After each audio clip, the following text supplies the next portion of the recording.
네. 오늘 본문을 함께 읽으셨습니다. 이사야 42장. 누가 생각나십니까? 옆에 사람 생각나시나요? 이사야 42장, 우리가 너무나 잘 아는 종의 노래입니다. 너무나 익숙한 대로 이사야 선지자가 오실 메시아 예수 그리스도를 예언하는 내용이지요. 성부 하나님께서 근본 본체이신 성자 예수님을 종으로 부르시고 이 땅에 보낼 계획을 선언하시는 내용입니다. 그리고 오늘 저와 여러분, 오늘 예수님에 대한 내용뿐만이 아니라 오늘 이 이사야 42장 말씀이 이 자리에 앉으신 모든 그리스도의 종된 우리를 향해 전해주시는 그리스도의 편지임을 기억하시기 바랍니다. 그리스도의 종, 특별한 목회자나 어떤 사역자, 특별한 성도만을 의미하는 단어가 아닙니다. 그런데 우리는 진정 종으로 불렀다는 그 사실, 그 부르심과 소명에 합당한 삶을 지금 살아가고 있는가? 혹시 눈은 뜨고 있으나 보지 못하고 귀는 열려 있으나 듣지 못하는 오늘 이사야 선지자가 지탄하는 그런 종이 되어 있는 모습은 없는가? 오늘 말씀을 통해 우리 자신과 공동체를 돌아보면서 하나님의 종으로서의 정체성을 다시금 돌아보려 합니다. 종으로서 어떻게 살아가야 하는지, 결국 다시 부르는 종의 노래로 오늘 주님 앞에 우리의 믿음의 결단을 올려드리시는 시간 되시기 바랍니다. 먼저 오늘 본문 속에 드러난 메시지, 종의 선택입니다. 성경은 우리에게 하나님의 구원 계획이 어떻게 이 땅 가운데 펼쳐지는지를 보여주고 있지요. 그 중심에 누가 있습니까? 오늘 42장 중심된 단어, 바로 종에 있습니다. 오늘 이 42장 이사야서에는 종의 노래라고 부르는 그 대목들이 여러 구절에서 나오고 있는데 오늘 그 첫 번째로 1절 말씀 함께 읽으시겠습니다. 내가 붙드는 나의 종, 내 마음에 기뻐하는 자, 곧 내가 택한 사람을 보라. 내가 나의 영을 그에게 주었은즉 그가 이방에 정의를 베풀리라. 아멘. 하나님은 예수 그리스도를 자신의 종으로 부르셨습니다. 그분은 성부 하나님 손에 붙들린 자요, 하나님의 기쁨이요, 하나님이 택하신 참된 종이셨습니다. 예수님께 단순히 성부 하나님이 일을 시키기 위한 도구로 사용하지 않으셨습니다. 하나님의 기쁨 그 자체였지요. 예수님 입장에서도 성부 하나님의 부탁, 그 요청이 그 명령과 부탁으로서 마지못해 했던 일이 아니었습니다. 가까스로 수락했던 일 또한 아니었지요. 기쁘게 본인 삶의 부르심과 사명을 감사함으로 온 생애를 통해 누리셨습니다. 예수께서는 성령을 받으시고 이 땅에 보내심을 받은 하나님의 종이 되셨습니다. 하나님이 기뻐하시는 아들로서 하나님 나라의 정의와 평화를 이루시기 위해 부단히 애를 쓰셨지요. 그리고 그 모든 사역들을 잘 감당해 내셨습니다. 마치 한 나라의 왕이 믿을 수 있는 충직한 사신을 보내듯이 하나님께서 자신의 종을 세우시고 이 땅에 보내셨습니다. 그리고 그 부르신 예수님으로 끝난 것이 아닙니다. 오늘 이 자리에 함께 말씀을 듣고 나누고 있는, 종의 노래를 듣고 보고 있는 우리 모두에게도 그 부르심이 이어지고 있습니다. 우리 모두가 예수님의 뒤를 따르는 주님의 종이라는 사실을 잊지 마시기 바랍니다.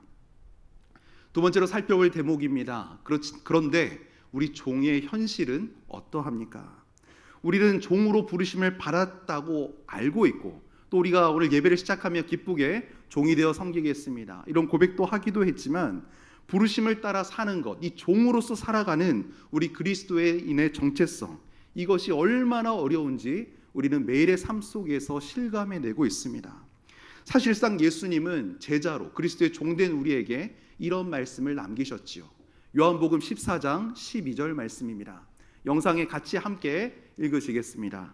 내가 진실로 진실로 너에게 이르노니 나를 믿는 자는 내가 하는 일을 그도 할 것이요 또한 그보다 큰 일도 하리니 이는 내가 아버지께로 감이라. 아멘. 이 말씀을 믿으십니까? 하나님의 능력에 힘입어 예수님과 같이 예수님보다 큰 일들을 믿음의 제자들에게, 주님의 종들에게 행할 것이라고 예수님이 약속하셨습니다. 그런데 우리가 진짜 이런 삶을 살아가고 있습니까? 종으로서 세상에 이런 영향력을 펼쳐내고 있습니까? 이사야가 보고 있는 이스라엘 백성들은 정작 어떤 것이 어려웠는지 살펴보기 원합니다. 오늘 본문에 읽지 않았지만 18절에서 20절 말씀 영상으로 보실 때 이사야 선지자가 지탄하는 내용, 이스라엘 백성들 향해 지적하는 내용들을 읽어드립니다. 너희 못 듣는 자들아 들으라. 너희 맹인들아 밝히 보라.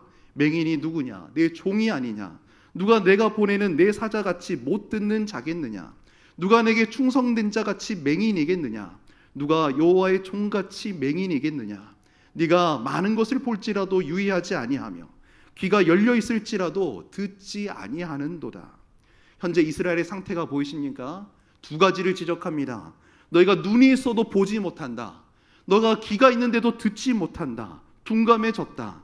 너희가 이렇게 둔하게 살아간다라고 하면서 종의 현실, 오늘날의 그 모습 그대로를 지탄하고 있습니다.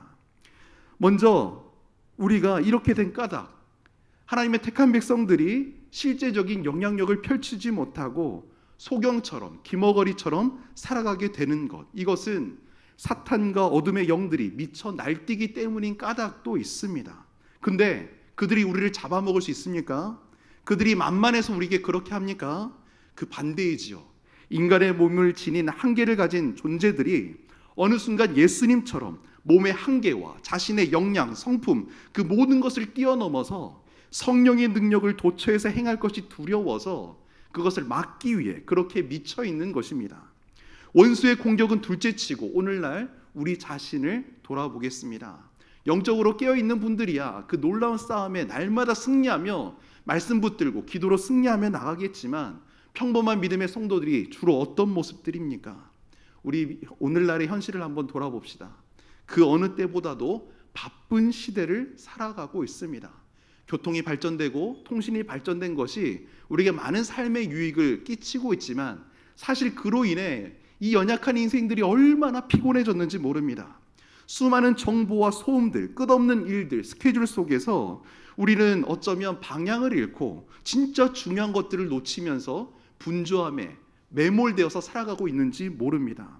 어떻게 보시면 우리 어르신들, 우리 목장 식구들에게 누구 하나 지적하는 사람은 없겠지만 한번 자신을 말씀을 통해 비춰보기를 원합니다.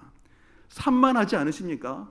우리가 다음 세대만 향해서 왜 산만하냐면서 공부 왜 안 하냐고 이렇게 지적할 게 아니라 정작 내 삶은 산만하지 않은지 한번 돌아보시기 바랍니다. 뭔가 정신없이 살아가고 있지는 않으십니까? 그렇게 삶을 살아갈 때 우리 삶은 하나님의 음성이 점점 더 희미하게 들려옵니다. 귀머거리가 되어가고 있는 것이죠. 그렇게 하나님을 놓치고 잊어버리며 살다가 행여 인생 가운데 삶의 문제들, 인생의 어려움을 딱 마주치게 된다면 쉽게 낭망하고 넘어지고 무너지고 맙니다. 오늘 본문 앞장에 이사야 선지자가 하는 우리가 너무나 잘 아는 그 메시지가 기록되어 있습니다.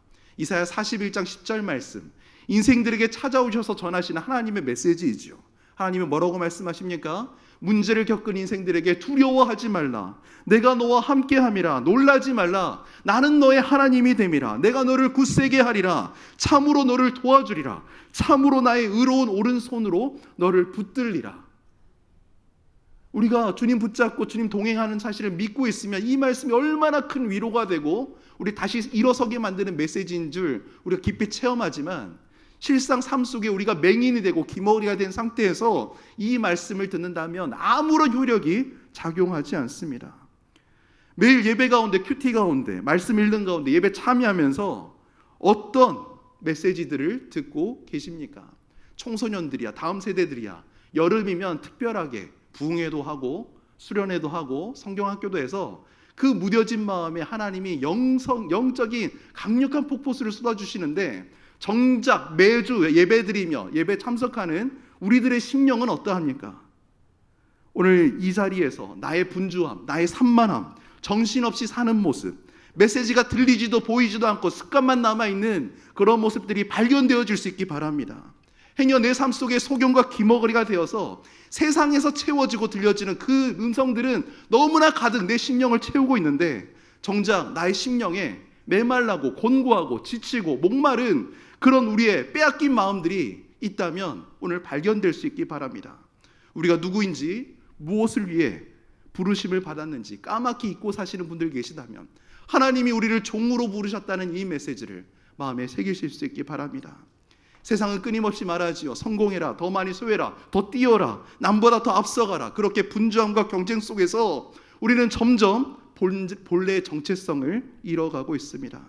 오늘 이사야 42장 이스라엘 백성들의 상태를 기억하시기 바랍니다. 어떤 상태였다고요? 눈이 멀고 귀가 막힌 자들이었습니다.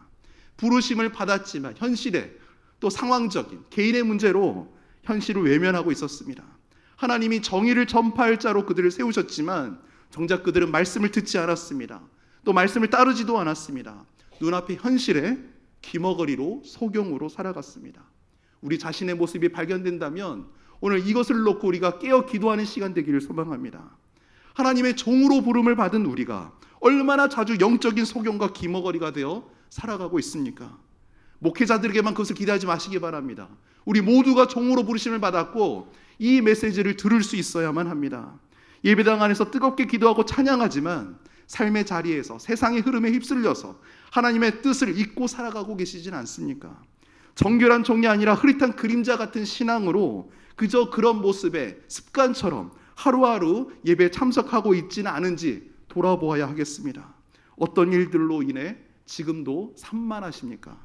어떤 일들로 인해 그렇게 마음이 빼앗기고 계십니까? 무엇 때문에 그리 분주하십니까? 무엇이 그토록 우리를 정신없게 만들고 있습니까? 하나님께 집중하지 못하고 있다면 그 많은 가지수들을 줄이시기 바랍니다. 영의 양식을 이 시간 먹고 마시면서 분별력을 다지시는 시간 되시기를 축원합니다. 우리를 부르신 종의 역할이 있습니다. 하나님은 자신의 부르신 종을 결단코 포기하지 않으십니다. 오늘도 우리의 진리의 말씀을 통해 홍과 영과 골수를 찔러 쪼개는 말씀의 능력으로 우리를 다시 새롭게 하고 계십니다. 오늘 이사야 42장 앞부분 참종의 활동에 대해 말씀하고 있지요. 참종이 어떤 모습으로 세상을 대합니까? 상한 갈대를 꺾지 않습니다. 꺼져가는 등불을 끄지 아니하며 진실로 정의를 시행한다고 오늘 본문 3절에 기록되어 있습니다. 바로 예수님이 이 삶을 사셨지요. 연약하고 깨어진 자들, 그들을 향해 긍휼의 손길을 내미시고 눌린 자들을 일으키시며 그들을 풀려나게 하시고 공의의 외침으로 죄를 향한 용서와 회복으로 그 모든 종의 사명을 이루어내셨습니다. 예수님이 이 땅 가운데 그 일들을 행하셨다면 이제 우리에게도 그 일들을 요청하고 계십니다. 예수님이 세상의 폭력과 권세의 방법으로 그저 힘없는 모습으로 이것들을 이뤄내신 게 아니지요. 누군가는 복음 안에 있으면서 예수를 믿는다고 하면서도 종으로 살아야 한다는 이 말을 착각합니다. 힘없이 눌린 채로 아무런 영향력 없이 살라는 말씀이 아닌 것 너무나 잘 알고 계시죠. 우리 주 예수 그리스도 목소리를 높이지 않으셨지만 그의 사역은 온 땅을 진동케 만들었습니다.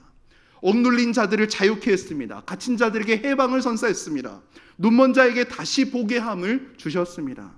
그리고 이제 그 사명, 믿음의 택한 종들, 그리스도의 제자들, 우리 믿음의 공동체 해운대 제일교회에게 이 사명을 맡기셨습니다.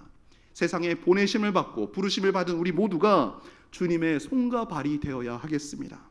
정의를 전파하고 상한 마음을 싸매며 세상의 여러 가지 인생의 그 죄의 결과들로 비참한 문제들로 깨어지고 눌린 채 살아가는 그 모든 개인과 공동체들을 향하여서 우리는 복음의 능력으로 그들을 회복시키는 일에 동참해야만 할 것입니다. 침묵 속에서도 진리를 선포하고 포기하지 않고 끝까지 섬기는 종으로서 그리스도의 흔적을 전하는 주님의 참된 종, 그리스도의 제자들 되시기를 축원합니다. 하나님께서 이방의 빛으로 우리를 부르신 전략을 말씀드리고 있습니다. 구약시대와 예수님의 공생의 때까지만 해도 한두 사람만 원수마귀가 상대하면서 사방에서 온 세계 열방에서 예수의 영으로 충만함을 입고 일어나 수많은 사람들을 상대해야 하는 그런 일들을 부담스러워했겠죠. 소수의 특정한 사람들에게 집중되어 있던 리더십, 그런 힘이 많은 제자들에게도 확산될 때에 원수마귀, 사탄, 어둠의 세력들은 감당해야 할 싸움이 더 복잡해지고 많아지지 않겠습니까? 마지막 때가 가까울수록 믿음의 택한 성도들을 통해 성령 하나님의 역사가 더 강력하게 일어나시기를 기대하시기를 소망합니다. 마지막 때에 가까울수록 동시에 성령으로 충만한 더 많은 제자가 일어나도록 우리가 함께 이 일들에 동참해야 하겠습니다. 이 결과 어떤 일들이 일어나겠습니까? 모든 나라와 민족과 족속 그리고 언어를 뛰어넘어 문화를 뛰어넘어 원수의 나라가 무너지게 될 것을 함께 꿈꾸며 나아가는 우리 교회 될 수 있기를 축원합니다. 이 시대를 향한 하나님의 반격을 이루시기 위하여서 우리 교회를 세우셨을 뿐 아니라 각 성도를 변화시키시고 새로운 시대, 새로운 일들을 행하시고자 새 부흥을 주시고자 오늘도 우리에게 그것들을 위해 기도하게 하시고 이 자리에서 깨어있도록 하신 줄 믿습니다. 이 능력의 비밀 이제 어디에 있겠습니까? 성령의 능력을 힘입어 우리 자신의 한계를 뛰어넘고 우리가 사는 이 물리적인 시공간을 한계를 넘어서는 새로운 삶에 대한 부르심을 우리가 온전히 받을 수 있기 바랍니다. 오늘 말씀에 대한 결론입니다. 히브리서 5장 8절에서 9절 말씀, 어떻게 이 일들을 이루시겠습니까? 주님의 종으로 부르심을 받은 예수 그리스도는 이 일들을 어떻게 이루셨습니까? 오늘 말씀의 결론으로 히브리서 5장 8절 9절 말씀 같이 함께 읽으시겠습니다. 그가 아들이시면서도 받으신 고난으로 순종함을 배워서 온전하게 되셨은즉 자기에게 순종하는 모든 자에게 영원한 구원의 근원이 되시고, 아멘. 하나님의 놀라운 새 일을 행하시고자 우리 주께서는 온전한 순종을 통해 일들이 가능함을 몸소 보여주셨습니다. 기억하시기 바랍니다. 순종은 고난이라는 훈련을 통해 배우는 것임을 예수님이 보여주셨고 우리 삶으로 체득되게 하셨습니다. 예수님 어떤 삶을 사셨습니까? 겸손과 온유함으로, 낮아짐과 섬김과 헌심으로, 제국의 권력과 율법의 힘에 눌리고 권세짓는 그런 모습이 아니라 겸손한 하나님의 어린 양으로 오셔서 가난한 자, 상한 자, 눌린 자, 의에 줄이고 목마른 자, 세상에 소망 없고 힘들어 흐느끼고 원통해하는 자들을 찾아가셨고 위로하시며 일으켜 세우시고 품으셨습니다. 우리가 이 일에 부르셨다는 사실을 기억하시고 우리를 보내시고 부르신 그곳에서 이 귀한 일들, 종으로서 사랑하며 섬기는 일들을 능히 해가시기를 축복합니다. 선교사역원에서 함께 동역하는 우리 성도님들과 함께 고신대에서 있었던 이주민 세미나에 참석한 적이 있습니다. 한 교회 장로로서 또 대학 교수로 섬기시고 계시는 한 우리 대학원생 그 발표 중에 한 대목이 너무나 기억에 남았습니다. 영상 한번 보여주시겠습니까? 이분은 교수님이신데 이제 그 부산에 있는 한 국립대학의 교수님이신데 이공계시다 보니까 이공계 자원들이 동남아에서 많이 온다고 합니다. 근데 이분이 내가 어떻게 하나님의 택하신 부르심을 받은 교수로서 또 종으로서 어떤 삶을 섬길 수 있을까? 그 가운데 하나 주님께서 주신 응답으로 어떤 일을 행하시냐면 자기가 맡은 제자들, 새롭게 부산으로 오는 제자들이 첫 공항에 올 때에 그때 마중을 꼭 나가신다고 합니다. 그러면서 그 제자를 향한 주님의 부르심을 기억하면서 이 제자에게 복음을 전하고 또 제자 삼는 일들을 감당해 오셨는데 이 사진을 먼저 보이셨어요. 제가 그 장로님이 보여주신 첫 번째 사진이 얼굴이 실물이어서 조금 변화시켰는데 네, 이 상황 이해되시죠? 김현투공항에 딱 도착하면 그 외국인 학생이 딱 올 때 얼마나 두렵겠습니까? 근데 이 사진을 보여주시고 다음 사진을 보여주셨습니다. 다음 사진 보여주세요. 네, 이 유학생이 베트남을 떠날 때 공항에서 촬영된 모습입니다. 무엇을 말하는지 아시겠습니까? 그 유학생 한 명을 향하여서 온 가족이, 온 지인이 공항에 나와 대한민국을 향해 떠나는 그 유학생을 배웅을 한다고 합니다. 그러면 어떤 말이겠어요? 그 한 명을 유학 보내기에 우리는 이미 그런 나라였죠. 타국 유학 보내면서 우리나라가 그런 심정과 그런 환경들을 살아왔는데 한 명을 유학 보내기에 온 가족이 격려하고 축하했던 것처럼 이 유학생 한 명을 보내기 위해 온 가족, 온 지인, 온 선후배가 공항에 나와서 격려했는데 정작 대한민국에 떨어지면 어떻게 해요? 혼자 와 있는 외롭고 고단한 이 유학생을 섬기는 일에 사명감을 느끼고 그렇게 한 명 한 명을 주님의 심정으로 섬기는 마음으로 종으로 섬겼다고 합니다. 그 이후에 어떤 일들이 일어났을까요? 10년 넘는 세월 동안 그렇게 유학생 한 명 한 명을 이렇게 섬겨온 그 교회, 그 한 명 한 명의 유학생을 통해 그 이주민 공동체가 생겨났습니다. 그리고 그 이주민 공동체가 분립 개척해서 교회가 되었습니다. 거기서 장로님도 세워지고 귀향교회 일꾼들을 세워져서 기하게 동역하는 일들. 정작 또 거기 유학생들이 본국에 돌아가면 어떤 일들이 펼쳐질까요?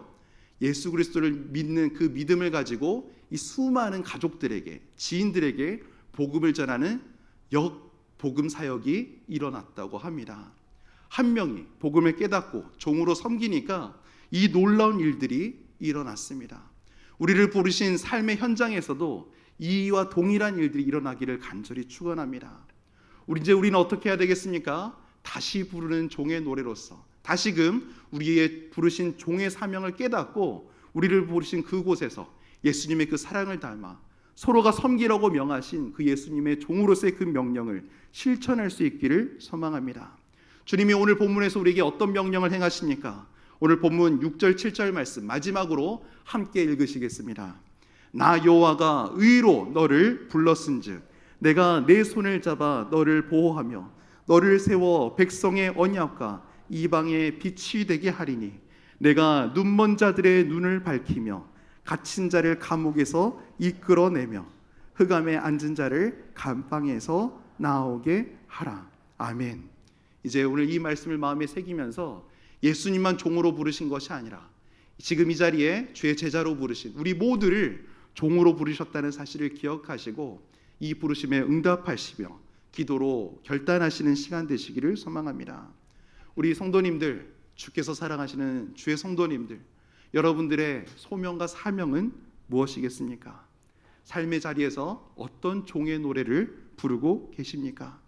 교회 안에서뿐만 아니라 가정과 일터, 사회와 도시 가운데서 우리가 종의 노래를 부를 뿐만 아니라 삶으로 살아낼 수 있기를 소망합니다. 소외된 이웃을 품고 정의를 향해 침묵을 깨고 진리의 모습 그대로 무릎 꿇으며 그 삶을 살아낼 수 있기를 소망합니다. 오늘 이사야 42장 예수 그리스도가 이 부르심 앞에 순종했던 것처럼 우리가 다시금 이 사명을 깨닫고 심령에 새길 수 있기 바랍니다. 오늘 함께 부르고 싶은 찬양